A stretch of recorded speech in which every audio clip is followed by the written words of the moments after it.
Welcome to the Tech Egg. Don't get scrambled. Enjoy the video. You start by using a Google account that has access to cloud resources. Make sure your recovery email and phone are up to date. Once done, enable two-step verification if your organization requires it, because it prevents lockouts and secures projects. Next, open the Google Cloud Console in your browser, type console. Google.com or click the Cloud Console link.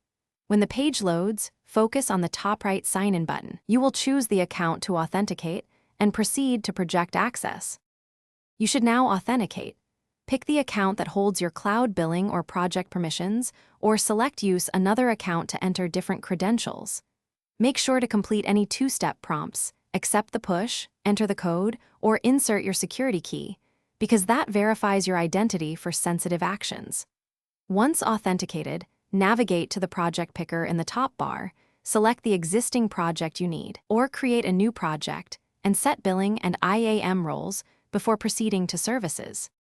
You finish by opening the specific service from the left-hand menu, Compute Engine, Cloud Storage, IAM, and Admin, so you can perform tasks. Make sure your IAM role grants the required permissions. If you cannot access a feature, request owner or editor rights from the project administrator. If sign-in or access fails, clear your browser cache, try incognito mode, or switch browsers to rule out cookie issues. Additionally, verify billing is active, because suspended billing can block console actions. Thanks for watching. Consider subscribing if I helped unscramble your problems.